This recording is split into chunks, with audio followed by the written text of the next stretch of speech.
जिस घर में बेटी होने के बाद भी फिर से बेटी हो जाती है, तो ऐसा घर कितना सही होता है दोस्तों।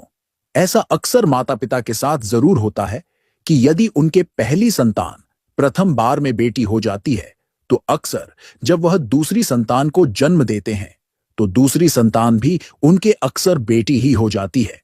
और कुछ लोग ऐसा होने पर बड़े निराश हो जाते हैं और अपने आप को कोसने लगते हैं। पर दोस्तों, इसमें उनकी गलती नहीं होती है। यह तो भाग्य के अनुसार ही मिलता है।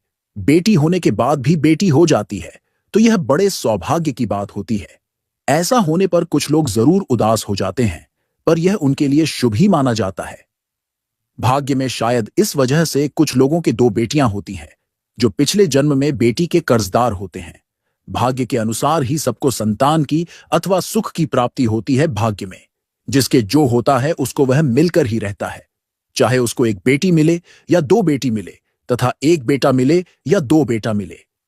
प्रथम बार में 80% लोग यही चाहते हैं कि उनके बेटा हो जाए। आज के समय बेटा बेटी में भेदभाव बहुत लोग करते हैं और फिर बाद में उनको ही पछताना पड़ता है। बेटा बेटी में भेदभाव करने से किए हुए पुण्य समाप्त होते हैं। बेटा बेटी में भेदभाव नहीं करना चाहिए। जो भगवान ने प्रदान किया है उसको हंसकर स्वीकार करना चाहिए, चाहे बेटी मिली है चाहे बेटा मिला है। गर्भावस्था के दौरान यदि जो स्त्री भगवान शिव की आराधना करती है तथा भगवान शिव के व्रत रखती है, तो ऐसी स्त्री को अधिक संभावना रहती है कि उसको बेटा हो जाए। भगवान शिव भाग्य में आने वाले फल को भी बदल देते हैं और व्यक्ति के मन के अनुसार फल उसको प्रदान करते हैं।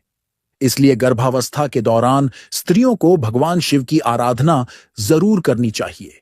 माना जाता है कि जिस महिला के पहली संतान बेटी हुई है और फिर दूसरी बार में भी ऐसी महिला के बेटी हो जाती है, तो ऐसी महिला कोई दुर्भाग्यहीन नहीं होती है, बल्कि ऐसी महिला भाग्यशाली ही होती है। बेटी होने पर अपने आप को कभी दुर्भाग्यहीन नहीं समझना चाहिए। यह तो मन की धारणा है। ऐसा समझाने पर गलत माना जाता है।